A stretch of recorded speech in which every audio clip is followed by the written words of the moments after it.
G'day again, VC, Uncle Roddus, back with another video. It's been a couple of weeks I think now. Things have slightly slowed down in the vinyl collecting, but I have a few mail deliveries have arrived and a few pickups in town and at various places on my travels over the last few weeks, so we'll get straight into it. I've actually got quite a few things on order at the moment in the mail, so they'll be coming in the next few weeks, but the first ones that have arrived, no particular order. This one arrived yesterday. This is the Swans, Michael Gyra's project. This is a 2014 album, To Be Kind. It's a triple album, gatefold. I don't know if I can show you this very well on this camera. As you can see there, not easy to handle, but yeah, that's really good. I was familiar with really early Swans music up until about Children of God. After that, I think I had originally had one more album after that I had back in the day, which I've actually got a reissue coming in mail, and haven't really followed much more of them, although they did split up for quite a while. But my understanding is they got back together in 2010, and since that time I've issued something like 4 albums, which are all coming in the mail pretty soon. So anyway, so I had a listen to that last night, this morning, and I am hugely impressed. It is very, very nice. It's still got elements of the heavy sound of the Swans, although nowhere near as mind-blowingly heavy, bludgeoned music that it used to be back in the old days, but still there. And his voice isn't as satanic sounding as it used to be either, but I mean, the man is probably around about 60 years old now, so he's obviously matured and mellowed a bit. Anyway, the next one arrived. I'm not sure if I've shown this yet before, but I'll show it again if I have shown it. This is Orchestra of Spheres and non-geonic now. I can't pronounce that very well. So this was, I think, their first album, and I showed in my last video their latest release from this year. This one is from 2011 on Fire Records out of England, I think. So New Zealand band, instrumental, post-rocky sort of stuff. I've only listened to that once, so I can't say. I mean, I like their style, so pretty cool. Sticking with New Zealand music quickly, as we this one here is another one, fairly obscure New Zealand release. Kraus is the name of the band. Supreme Commander. This is from 2012. I think this is actually a compilation. It says that previous released, I think it was a previous cassette release in 2007, plus track A6 previously released on a lathe cut 7-inch, and another track is previously unreleased. So it is sort of a compilation of stuff. I don't think they've got a lot of music out, this band. I'm not that familiar with them, but with a name like Kraus, I'm thinking in my mind that, you know, they're obviously maybe quite probably some sort of kraut rock influenced band. As I say, they are a New Zealand related band.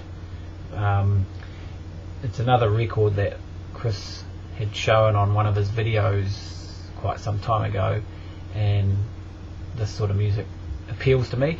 Anyway, I've got it now and I've listened to it a couple of times, and it definitely is very, very kraut rock influence. As a matter of fact, this is hugely in debt to Forced. If you're familiar with Forced and you like them, you will probably really like this album, I would imagine. It's pretty much I've taken to it from the very first listen. It's pretty out there, spaced out, psychedelic-y, trippy, weird, and droney in places, but yeah, I love it. It's very well done. It's a bit lo-fi, but it is friggin' good. So I'm really happy with that. Yesterday I went into town to do a health and safety course. Unfortunately, that was my morning. It wasn't particularly exciting, but it wasn't quite as bad as I was expecting.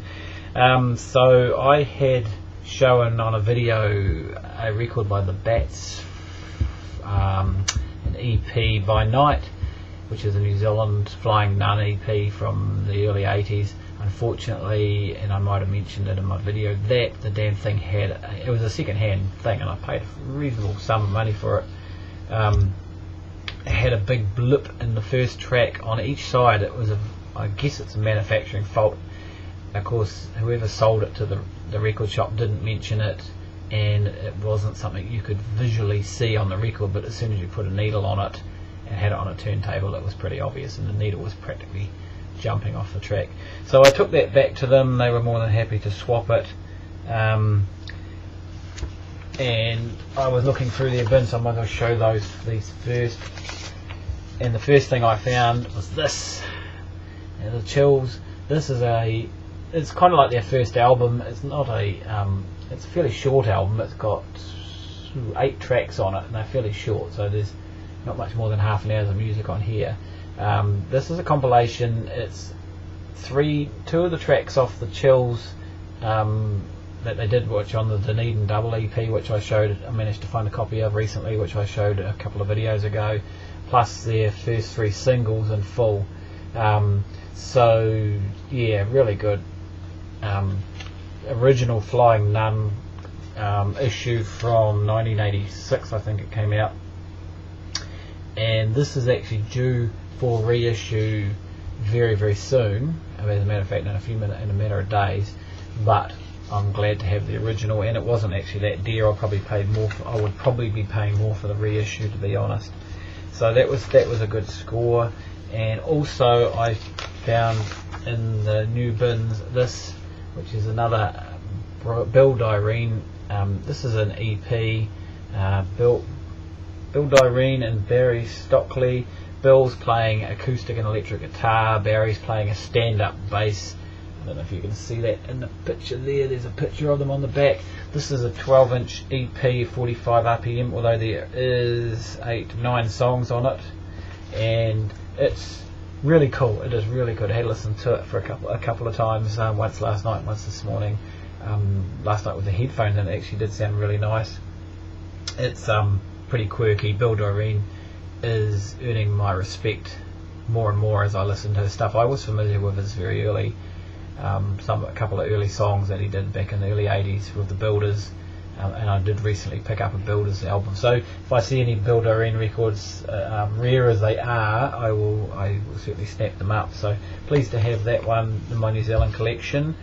And I went to the Echo shop, which I've mentioned before, which is an outlet connected to the refuge stations in Christchurch, where they recycle products that are taken to their drop-off zones that are recyclable, resellable, that people don't want. They basically give them away for free, and then they clean them up and put them out.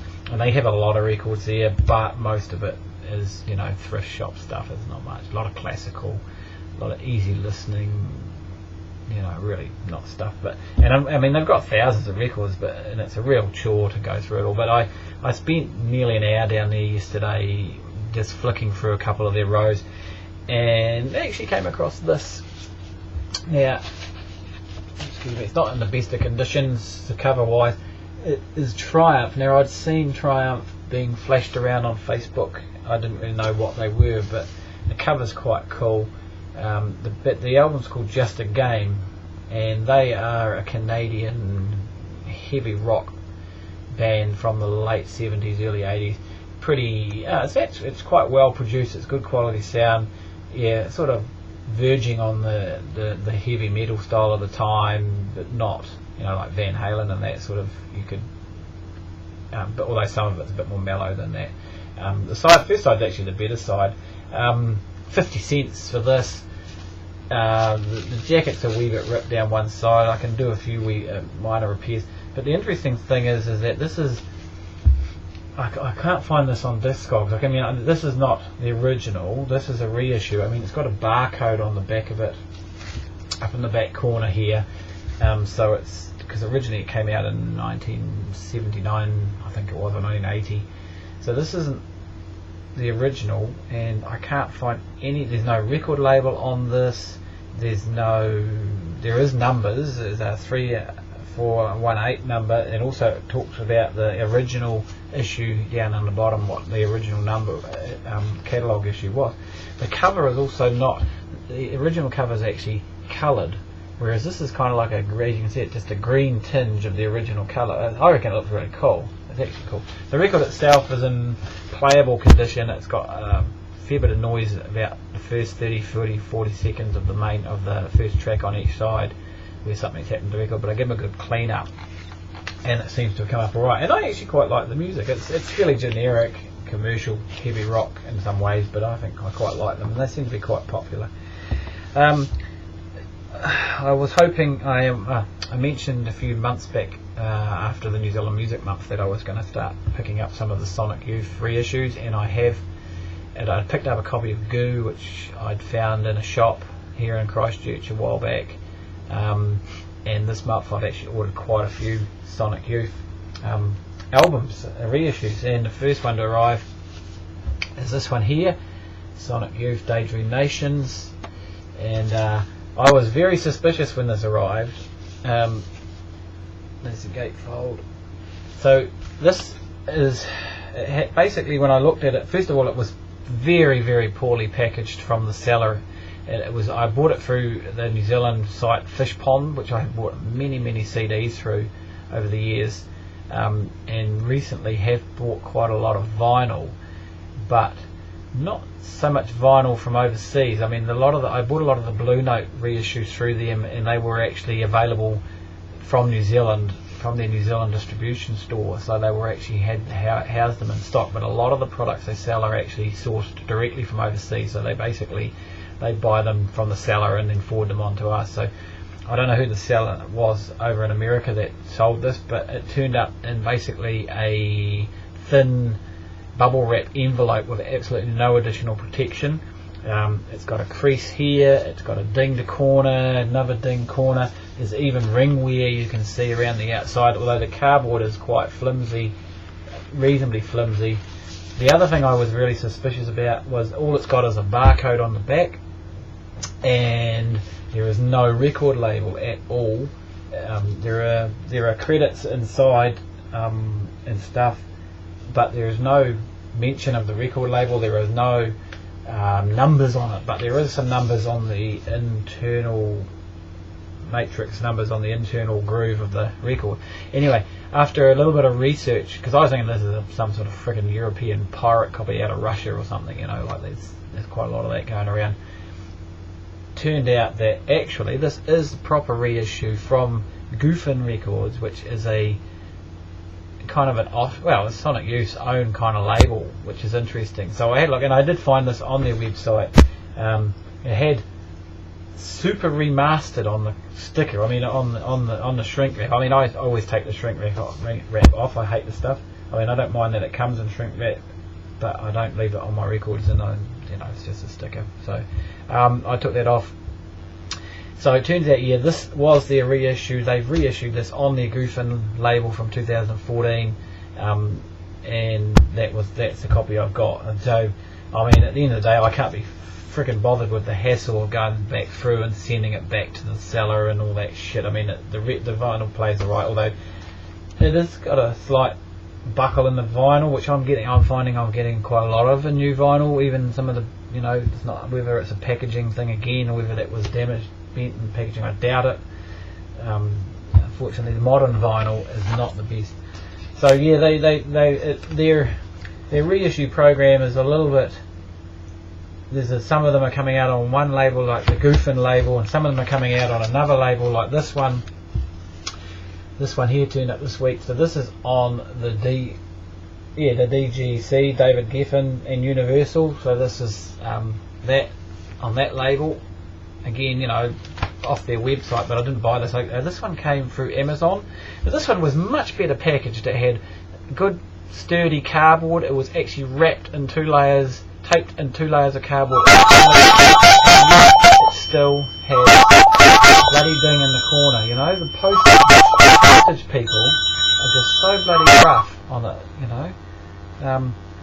Silly thing is, I don't know whether to be honest, the parcel looked alright outside, externally. I didn't see any dings on the corners. I didn't look that closely, but it doesn't matter how badly how good they protect them. I mean, I have no complaints about the protection of this album, but unfortunately, that's all. That's the risk we take of getting albums sent in the post. Anyway, had a listen to that. Great album, love it. Yeah, and got several more Sonic Youth albums coming in the post. So, anyway, enough of me ranting about that.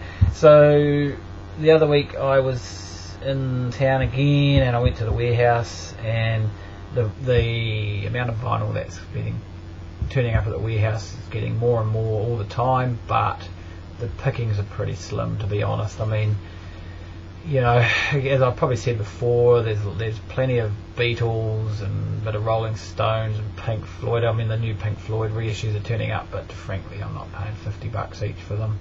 You can probably pick up originals for a lot less around here. I mean, they're pretty popular, and I've got them all on CD anyway, and I might have mentioned in a past video that we did a comparison between a 1994 CD reissue of Dark Side of the Moon and an original vinyl issue that I have from the 1970 original New Zealand issue, and the CD actually blew it out of the water. Anyway, at the warehouse I picked up this. I have been thinking about this for a while. This is not normally the sort of music that I would buy, but you know, this young girl pop, good. It's good quality pop though. I mean, it's I mean, a lot of people will be familiar with this. She is a young lady, a New Zealand girl. When this has been out a couple of years now, isn't it? 2013, 3 years. She was only about 17, I think, when she put this out. But this is a great album. This has got some good stuff on it. I like it. I mean, it's worth having in my New Zealand collection. Nice gatefold here. It's actually, I'm really pleased to have it, to be honest. It is. It's a good record for that sort of music. I'm impressed enough to buy it. And also at the warehouse, I picked up this one here. Now, I mean, I'm familiar with most of the music on here. This is their first album, isn't it? I think. Not sure what label this was on. It doesn't really matter. So it's a reissue from this year or last year. The Smiths, I had their very first single back in the day, which was This Charming Man, which isn't on here, but Hand in Glove, I think, was their second single, which is on here. What difference does it make? I was familiar with that, you know, and some of the other songs I'm familiar with, but I'd never actually heard this album in its entirety. It's cool. I mean, I never really was a big fan of Morrissey. I find him pretty depressing in a way, his voice is singing, but certainly the Smiths were a lot better back in their day than his solo stuff from my point of view. One thing I did forget to show, now I think about it before I finish up, for people, this Kraus album that I showed earlier on, for those who are into coloured vinyl, I don't know, there's a few of you. This here is a dark grey marble finish, as you can see. There's the marks of the sort of the marble finish in it, so the little streaks and stuff. I don't know if that's coming through on the camera there very well, but that's pretty cool. So, ending up with quite a bit of coloured vinyl myself nowadays. So, right, well, that's another bunch of records from me. So that's taken me about 2 to 3 weeks to get all that lot, because it has been a bit slower. So I've got, probably the next video you see, I've got a whole bunch of more of Swan's Sonic Youth coming. I'm still waiting on another New Zealand record, which I think I mentioned about in my post, which had not been sent to me, and it's been like 2-3 months now, and I've actually escalated it through PayPal to almost a dispute situation, and then the guy who was supposed to send it to me. He said, oh, sorry, all of the messages that were coming through were going to his spam folder, which is pretty slack, so they're not very well organised. And then he said, yeah, he's going to send it out. And then they said, oh, they didn't have any copies available in New Zealand or whatever, so they were sourcing one from the States, so I don't really know what's going on. But he's got another 7 days to get it to me, or I have to take it to the next step and get my money back, unfortunately, which is really slack. But he has communicated with me finally, and then it was like, well, why the fuck didn't you just send it in the first place? I don't know. So hopefully that'll turn up. I mean, and God, I hope it's a good record, because I've been waiting for so long. I'll be disappointed if it's a piece of shit. I mean, it was recommended by someone, so anyway. Alright, enough of my ranting on. So I hope you enjoyed this video, my latest lot. Some good music there.